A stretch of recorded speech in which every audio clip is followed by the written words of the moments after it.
Welcome to Rajapalayam recipes. அனைவருக்கும் இனிய சரஸ்வதி தின வாழ்த்துக்கள். நம்ம வீட்டில் எல்லா சாமியும் ரெடியாக இருக்காங்க. ஆனால் அர்ச்சனையும் அலங்காரமும் இன்னும் பண்ணணும். இனிமேல் தான் எல்லாமே ரெடி பண்ணி வச்சுருக்கேன். 9 மணிக்கு மேலே தான் சொன்னாங்கன்னு சொல்லிட்டு தான் நான் இப்போ இந்த மாதிரி ரெடி பண்ணியிருக்கோம். இப்போ தான் அலங்காரம் பண்ணிவிட்டு அர்ச்சனை பண்ணிவிட்டு நம்ம பார்த்துடலாம்.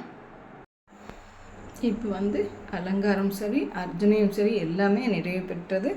இங்கே பாருங்கள், எல்லாமே சூப்பராக நம்ம சாமி எல்லாமே சூப்பராக நல்லா ஜில்லுன்னு இருக்காங்க பாருங்கள். ரொம்ப அற்புதமாக இருக்காங்க.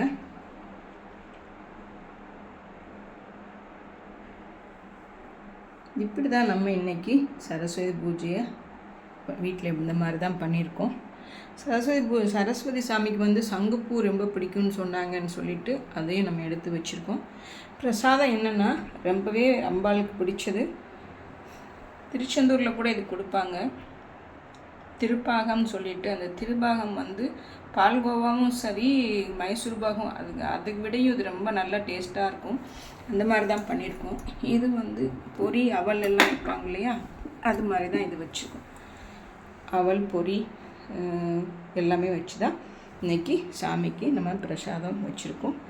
இந்த மாதிரி தான் நம்ம வீட்டில் வச்சுருக்கோம். இப்போ பார்த்திங்கன்னா திடீர்னு நம்ம பூஜை ரூமில் எப்படி இந்த மாதிரி வீணை வந்ததுன்னு பார்க்குறீங்களா? ஒரு ஃப்ரெண்டு வீட்டில் இருந்து தான் நமக்கு இது கொடுத்து விட்டாங்க.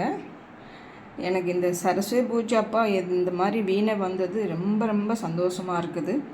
அது நம்ம இன்றைக்கி இந்த பூஜை ரூமில் வச்சு நம்ம இன்றைக்கி பூஜை பண்ணியிருக்கோம்.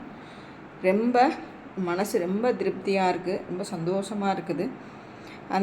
அதுதான் உங்களுக்கு ஷேர் பண்ணலான்னு பண்ணியிருக்கேன். பாருங்கள் எவ்வளோ அழகாக இருக்குதுன்னு சொல்லிட்டு அவங்களுக்கு தான் ரொம்ப நன்றி சொல்லணும். நான் பூஜை எல்லாமே முடிஞ்சதுப்பா. பாருங்கள், அலங்காரம் பூ இல்லைன்னு சொன்னாலும் கரெக்டான அளவு அவனுக்கு என்ன தேவையோ அதை அவன் எடுத்துக்கிறான். சூப்பராக நமக்கு இன்றைக்கி எல்லாமே நல்லா கிடைச்சது. இது எத்தனை பேருக்கு பிடிச்சிருக்குன்னு சொல்லிட்டு நம்ம கமெண்ட் பண்ணுங்கள்.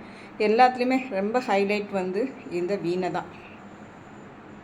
இது எத்தனை பேருக்கு பிடிச்சிருக்குன்ட்டு எனக்கு கமெண்ட் பண்ணுங்கள். தேங்க்யூ.